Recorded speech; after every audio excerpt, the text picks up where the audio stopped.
Oh, Caitlin. we didn't even do Caitlin Clark. Fuck, I forgot to do Caitlin Clark. Okay, I got to do Caitlin Clark. We have to do it. It's anti-white racism, and as you know, I am a firm advocate for anti-white racism. More of this, please, is what I say all the time.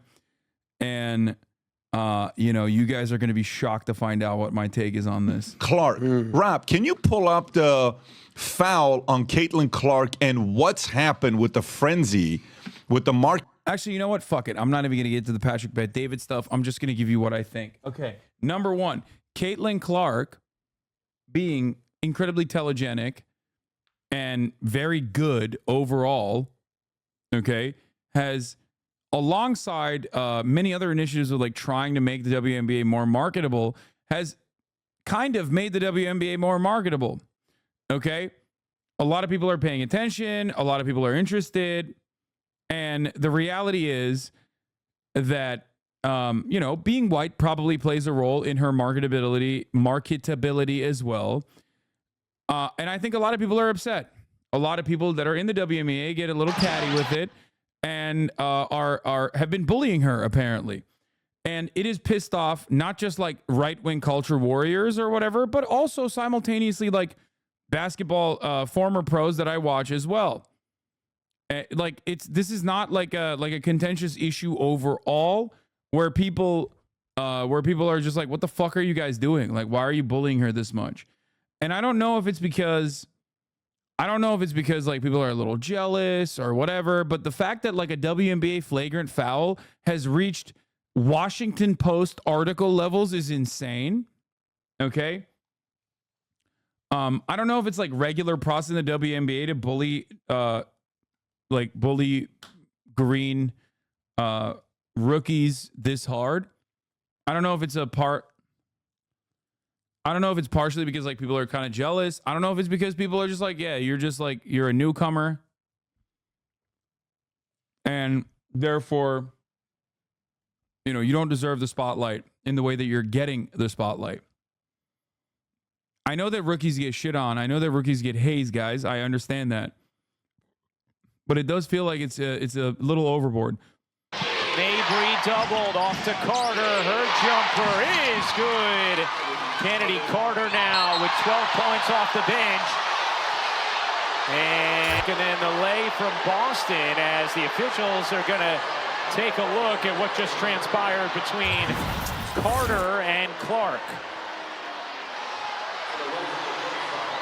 I mean, that's clearly a foul which was called. The question is, will they call it unnecessary? Kennedy Carter, I think that's going to be a flagrant one, and Clark goes to the line and hits the first.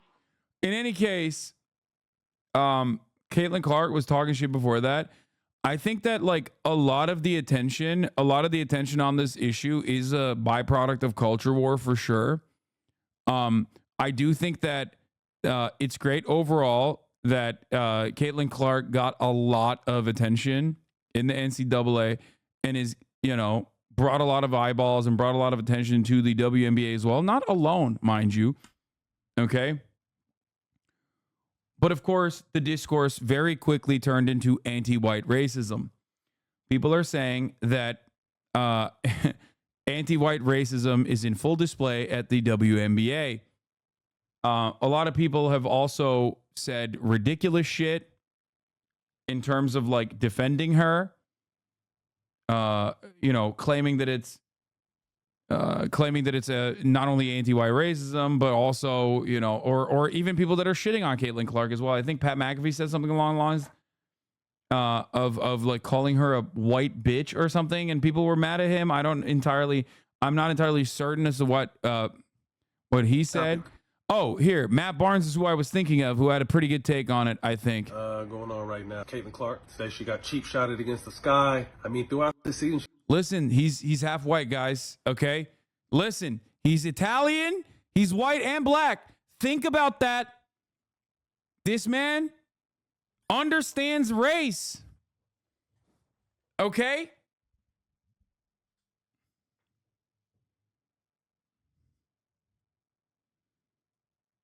For all the white supremacists out there who are like, wait a minute, I don't know if I want to hear his opinion on this. She's been getting beat up. Hard screens, elbows, knocked down. It is what it is. She's not the first. She won't be the last. My issue and my question is, where the fuck are her teammates at? Where y'all at? Where the rest of the Indiana Fever at? I've seen a couple girls smirk when she's got knocked down, half-assed to pick her up. Like, y'all supposed to protect the asset, protect the star. And all this is the team. She's the star. You always protect your star. I was someone who protected the stars. You fuck with Kobe, CP, Blake, list goes on. It's going to be a problem because you guys are supposed to be a family. And you wonder why you sit at the bottom of the league right now is because y'all don't protect each other, man. Coach don't do shit about it. Players don't do shit about it. Y'all should be ashamed of it. But the rest of the league is going to continue to test her. And that's what they're supposed to do. It's your guys' fucking job to have her back and have each other's back. Got to do better, ladies. So there's a hot topic going on. So, yeah, I think that as someone from Fever, her teammates suck. That's where they are. All our sports teams suck ass here. Okay, well, I mean, he's ultimately right. And I think the discourse very quickly moved into like white supremacist category. Because a lot of the right wing are like Caitlin Clark fans for the wrong reason, if you know what I mean. It's like Larry Bird is a legendary basketball player, but like, I don't know how else to describe it other than, you know, I'm not slandering Boston because Kyrie Irving and Luka are going up against Boston right now. That's not the reason, but it is a little bit of the reason. At least the animosity towards Boston in general historically comes from that reason. Okay. So, you know,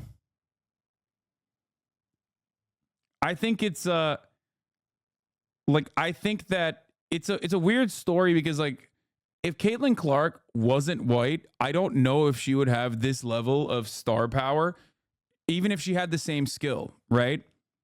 Because I do think that in a country like the United States of America, yes, white people dominating do definitely get extra attention from other white people. And it's not always just white supremacy. It is also sometimes, ironically enough, I guess in the most charitable way possible, it is not entirely just white supremacy. White supremacy plays a big role in it for sure, but also from the angle of like seeing someone like yourself. When I see a guy like Luka or Joker, ultimately it's a schlubby white dude playing basketball really fucking well, not very fast overall. Like, that makes me happy as well, even though LeBron is the GOAT, right? Put some respect on his name. But when you see someone doing something that's doing something in a really good way, that kind of looks like you're like, oh, that's sick.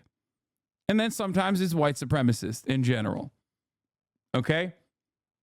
And I think that those are all the reasons as to why Caitlin Clark is so explosively popular. And also because she's a pretty great shooter overall.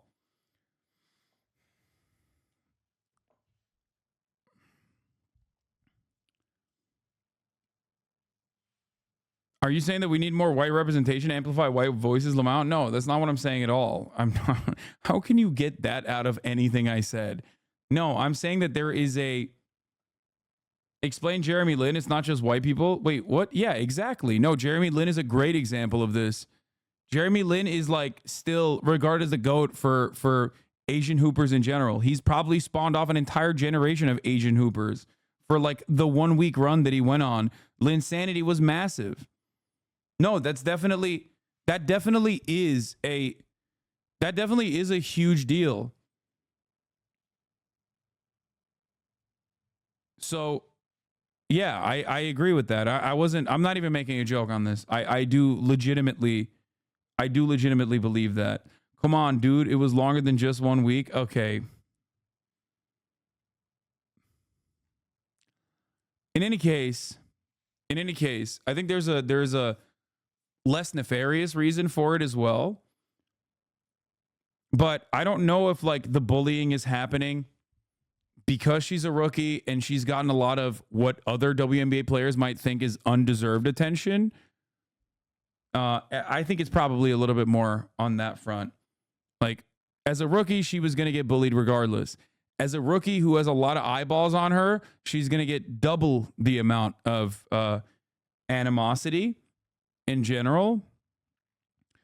And I think all of that combined is the reason why these things are happening currently. And yet, of course, the right wing is going to go right wing and go nutty mode and say a lot of fucking unhinged shit. We're talking about them maximizing their great potential. And because we bring that up and talk about what potentially might get in their way, which we do to men all the time, now we got to sit up here and watch every syllable. I resent that, and I'll leave it at that. All right, so let me, I know we got to go to break. Welcome to the world of being a woman, Stephen A., and how you have to dance about your word choice and you have to please everybody and anybody as you navigate your being. We are talking about the world's greatest. How about being a black man? Being black. Hold on 1 second. Have you? So this is what I'm saying to y'all, though, and I know we got to go to break, and we didn't necessarily go there. Maybe we should. There are so many layers in this conversation around the way that it's being discussed. When you no.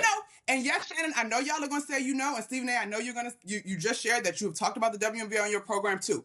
You guys may not have said everybody, but the prevailing sentiment for folks that are just joining the WNBA and following women's sports is unfair to the women of this league, to your point, who have laid the groundwork for Caitlin Clark to come in and now take it to the next level. That's all I'm saying in these conversations. Kennedy Carter's behavior is not indicative of the entire league. We are still talking about competition where you are allowed to get a little extra elbow in if you are competing and you do it within the parameters of the game. The game is physical. Caitlin is helping to grow the league. These women understand that, but she cannot be babied as a rookie. That's all I'm at.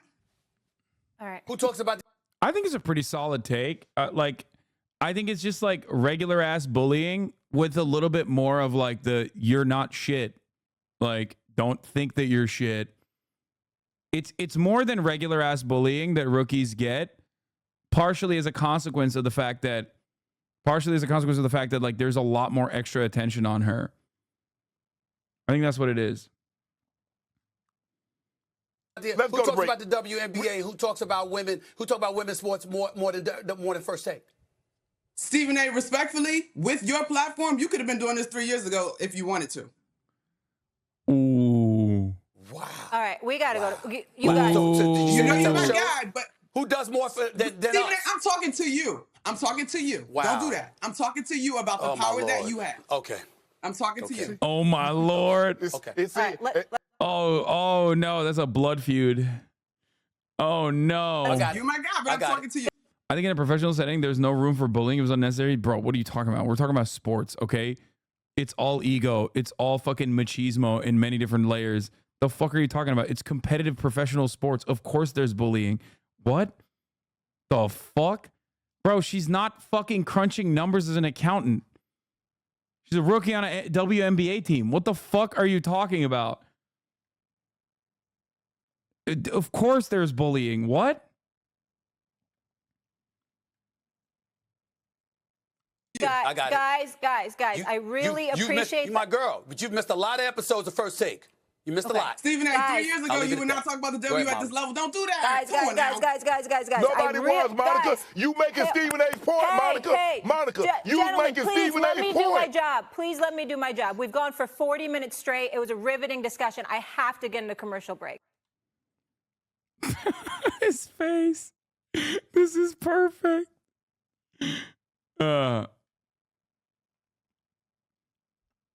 He had no one else cover the sport because nobody cared. If there's no interest, that's not their fault.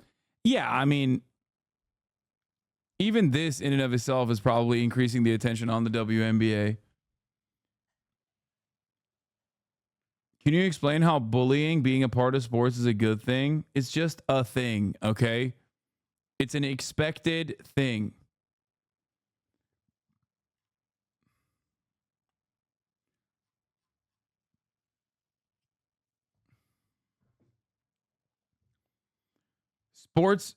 Professional sports is also at the intersection of entertainment and athleticism. So, like, this is a part of both of those things. Getting defensive about bullying in sports? Yes, I am. especially when it comes to like competitive play. I personally think that it's like touchdown end zone dances, like touchdown celebrations or celebrations after a goal. It's like a normal occurrence and a good thing overall. You can also do it through the legal way of putting your nutsack on top of someone's head as well by just absolutely fucking posterizing them. But, you know, sometimes it happens when the ball is not even in motion, like the ball's not even in play.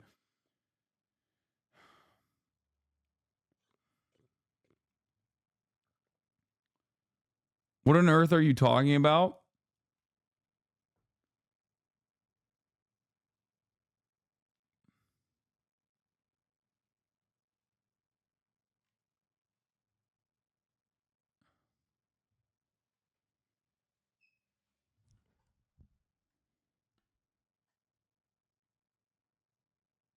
Anyway.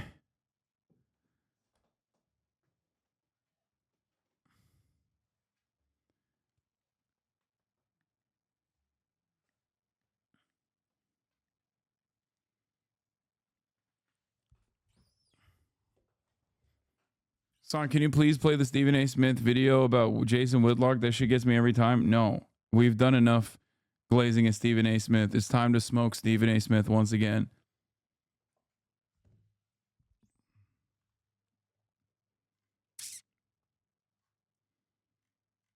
Have you ever seen Jaylen Brown's lecture on panopticism? Yes, I have. I brought it up the other day when I mistook him for the guard of the Celtics. Yes.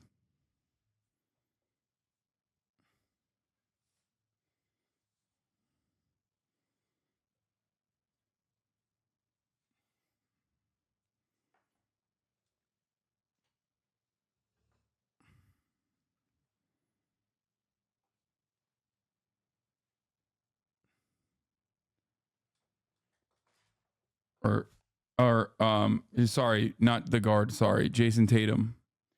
Tatum is a forward. Brown is a guard. You know nothing about ball stop. Yes, sorry. I did it again. Jaylen Brown fasted Ramadan. He's a better Muslim than you, brother. Yes, he is. Wait, he has more on this issue. Nothing anybody said is wrong. And in at least a couple of instances, I think Shannon alluded to where I'm about to go. I'm a bit more direct with it. I just want to let the audience know that I'm going to stand alone on what I'm about to say. I don't want anybody He's fucking brave, dude. else to be held accountable for where I'm about to